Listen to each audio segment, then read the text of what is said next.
اچھا فلسطین کے بارے میں ایک بات خوب اچھی طرح سمجھ لیں. دیکھو ہمارے فلسطینی بھائیوں پہ جو ظلم ہو رہا ہے اس میں تو دو رائے نہیں ہے, ساری دنیا دیکھ رہی ہے, ویڈیوز دیکھ رہی ہے, اور الحمدللہ مسلمانوں کے دل فلسطینیوں کے ساتھ دھڑک رہے ہیں. صرف مسلمان نہیں, بہت سے غیر مسلم بھی ان کے, یورپ بھی ان کی اس مسئلے پہ فلسطینیوں کے ساتھ ہے, یورپ کے بہت سے کنٹریز. تو یہ مسئلہ کوئی ایسا نہیں ہے کہ جس میں صرف مسلمان ہی یہ سمجھتے ہوں کہ فلسطینیوں کے ساتھ ظلم ہو رہا ہے. چند کنٹریز کی دہشت گردی ہے جو ساری دنیا جانتی ہے. اب دیکھو اس میں مسئلہ پتہ ہے کیا ہوتا ہے, مسئلہ یہ ہوتا ہے کہ ایسے موقع پہ لوگ ہمارے جذبات سے غلط فائدہ اٹھا لیتے ہیں. ابھی میں دیکھ رہا ہوں بہت سے لوگ چندے کی اپیلیں کر رہے ہیں, پتہ نہیں ہے بھائی یہ چندہ وہاں پہنچائیں گے کہ نہیں پہنچائیں گے, کون لوگ ہیں یہ لوگ. جوش میں آ جاتے ہیں کہ یار فلسطینی بھائیوں کا ہم سے خون دیکھا نہیں جا رہا, ان کے یہ حالات ہم سے بہت, یہ تو ہر مسلمان کا دل دھڑکتا ہے بھائی, اور کسی بھی مظلوم کو دیکھ کر انسان کو ترس آتا ہے, اس کے اوپر دل چاہتا ہے مدد کرنے کا. تو اس میں کیا ہوتا ہے کہ جب آپ کے ایسے جذبات پیدا ہوں گے تو اس جذبات کو 2 نمبر لوگ کیش کراتے ہیں. تو جب تک کوئی آتھینٹک ادارہ نہ ہو, آپ کو 100% یقین نہ ہو کہ یہ رقم ہماری فلسطینیوں کی مدد ہی کے لیے پہنچے گی, اس وقت تک آپ کسی کے ساتھ تعاون کی کوشش نہ کریں. جب روہنگیان میں میانمار میں یہ سلسلہ شروع ہوا تھا, وہاں ظلم ہونا شروع ہوا, تو کچھ فراڈی لوگوں نے بھی ان کے نام پہ چندے کرنا شروع کر دیے تھے. تو میں نہیں کہہ رہا کہ سارے فراڈی ہیں, لیکن فلسطینیوں کے پر جو ظلم ہو رہا ہے, ہم سب اس کے حق میں احتجاج کر رہے ہیں, یعنی اس ظلم کے خلاف احتجاج کر رہے ہیں فلسطینیوں کے حق میں. تو لیکن اس میں جو مالی مدد کا جو عنصر ہے کہ ان کی مدد کیسے کی جائے, تو اس میں کہیں کوئی 2 نمبر لوگ آپ کو بے وقوف نہ بنا لیں. اس میں کسی پر جلدی بھروسہ نہ کریں جب تک کوئی ریلائبل ادارہ نہ ہو, پراپر آپ کو 100% اس کے بارے میں یقین نہ ہو. دوسری بات یہ کہ اس وقت ہماری حکومت کی, دیکھو ہم جو چھوٹا موٹا احتجاج کر رہے ہیں, ادھر یوٹیوب پہ کر دیا, ادھر فیس بک پہ کر دیا, اس سے ہونے والا کچھ بھی نہیں ہے. یہ بھرپور طریقے سے, جیسے نبی صلی اللہ علیہ وسلم کی ناموس کے لیے جو ریلیاں نکلی تھی بہت بڑے پیمانے پر, آپ صلی اللہ علیہ وسلم کی ناموس کے لیے جیسے گستاخانہ خاکے بنائے جاتے ہیں, تو پوری ایک بھرپور طریقے سے احتجاج ہوتا ہے. دنیا دیکھتی ہے, ریلیاں نکلتی ہیں, پرامن ریلیاں, تشدد کے قائل نہیں ہے کہ مار دھاڑ کی جائے اور توڑ پھوڑ کی جائے, ہم اس کے قائل نہیں ہیں, لیکن احتجاج بھرپور طریقے سے ہونا چاہیے. یہ جو عوامی چھوٹا موٹا احتجاج ہے نا, وہ یہ بھی بیچاروں کا, لوگوں کا اپنا غم ہے, وہ شیئر کر رہے ہیں, یہ بھی ضروری ہے, لیکن اس کو عالمی عدالت میں اس وقت صحیح معنوں میں اٹھایا جائے گا جب بھرپور طریقے سے ریاستی سطح پہ اس پہ آفیشلی جب تک احتجاج نہیں ہوگا, اس وقت تک یہ اس احتجاج کو ہم احتجاج نہیں کہیں گے. تو ہماری گورنمنٹ کی ذمہ داری ہے, اور اسلامی کنٹریز, یا بلکہ اس میں تو اور بھی کنٹریز فلسطینیوں کے ساتھ ہیں, یہ انسانیت کا مسئلہ ہے, صرف مسلمانوں کا مسئلہ نہیں ہے. دیکھیں دنیا میں چاہے غیر مسلم پہ بھی ظلم ہو تو آواز تو سبھی اٹھائیں گے نا اس کے خلاف. یہ تو نہیں کوئی کہیں گے کہ یہ چونکہ غیر مسلم ہے لہٰذا اس پہ ظلم ہونے دو, یہ تو کوئی بھی دنیا میں اس کا قائل نہیں ہے. تو ان سے ہمارے 2 رشتے ہیں, ایک اسلام کا رشتہ ہے اور دوسرا انسانیت کا رشتہ ہے. تو ہمارا ڈبل حق ہے, لیکن بہرحال انسانیت کے ناطے پوری دنیا کی یہ ذمہ داری ہے.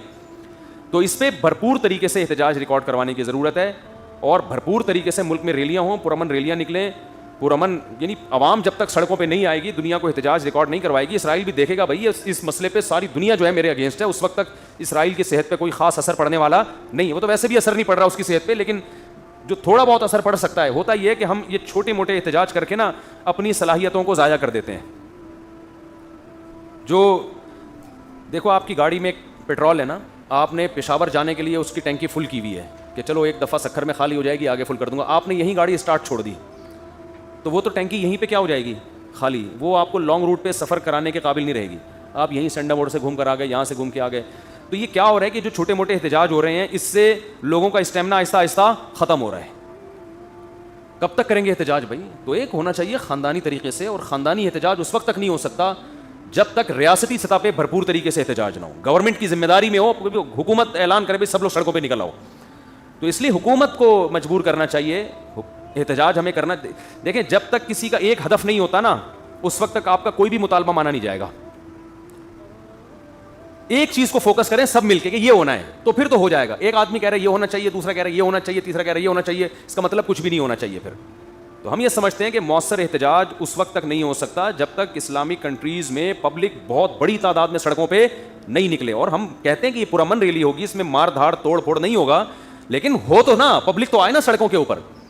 ہماری اور آپ کی دعوت پر کتنے لوگ نکل آئیں گے؟ اور دوسری بات یہ کہ یہ تو سیاسی لوگوں کا کام ہے پبلک کو روڈوں پہ لانا. یہ مذہبی لوگ جو جن کا سیاست سے تعلق نہیں ہے, نہ ان کو یہ طریقہ آتا ہے پبلک کو روڈ پہ لانے کا, نہ ان کی دعوت پہ لوگ آئیں گے. تو اس سیاسی لوگوں کی ایسے موقع پہ ذمہ داری ہے کہ آپ کی ایک کال پہ لاکھوں لوگ سڑکوں پہ نکل آتے ہیں, تو آپ کی ذمہ داری ہے, آپ اس پہ, یہ ہمارے ملک کا کیا ہے, ایک مذہب کا اور ایک انسانیت کا ایک مشترکہ مسئلہ ہے. تو اور دنیا کو اگر ہم ایسے ہی بے لگام چھوڑ دیں گے تو یہ ظلم تو بڑھتا رہے گا پھر. تو ایسے موقع پہ ہماری ذمہ داری بنتی ہے کہ احتجاج ہم کریں. لیکن میں نے جو ابھی یہ بیان ریکارڈ کروایا ہے اس کا بنیادی مقصد یہ تھا, میں دیکھ رہا ہوں کہ لوگ جناب وہ چندہ بندہ شروع کر دیا, تو یہ ایسا نہ ہو کہ آپ کا پیسے جو کوئی فراڈیوں کے ہاتھ میں چلے جائیں. تو کچھ لوگ یہ بھی کہہ رہے ہیں ہم آپ کو آؤ فلسطین لے چلتے ہیں, تو پتہ نہیں بھائی کہاں لے جائے فلسطین کے نام پہ. وہی قصہ نہ ہو جائے جو وہی والا نا قطر والا ہوا تھا. ایک ٹریول ایجنٹ کو کسی نے پیسے دیے اور گھما پھرا کے اس کو کہا کہ میں تمہیں قطر لے کے جا رہا ہوں, عمان مسقط لے کے جا رہا ہوں. سمندر میں جا کے کیا پتہ چلتا ہے مسقط کدھر ہے اور انڈا موڑ کدھر ہے. تو اسے گھما کے گوادر پہ اتار دیا, پیسے کھا گیا. اس سے بولا کہ تھوڑا سا بس آگے جاؤ, مسقط ہے. تو وہ بیچارہ ریگستان میں گھوم رہا تھا, اسے ایک بندہ ملا, پوچھنے لگا کہ یار ذرا بتانا مسقط کدھر ہے. کہہ رہے پتہ نہیں, میں تو خود قطر میں گھوم رہا ہوں. اس کو کسی نے ٹوپی کرا کے کہاں پہنچا دیا تھا. تو ایسا نہ ہو بھائی آپ کو کوئی کسی بھی عنوان سے بے وقوف نہ بنا لے, آپ کے جذبات سے نہ کھیلے. دیکھو جو پیسے کمانے والے لوگ ہوتے ہیں وہ موقع تلاش کر رہے ہوتے ہیں کہ کسی بھی طرح سے کوئی موقع ملے نوٹ چھاپنے کا. ان کا کوئی دین ایمان نہیں ہوتا. یہ کسی مظلوم کے خون کا, اس کی چیخوں کا خیال نہیں کرتے. یتیموں کے نام پہ پیسے کھانا, بیواؤں کے نام پہ پیسے کھانا ان کے لیے کوئی مسئلہ نہیں ہوتا.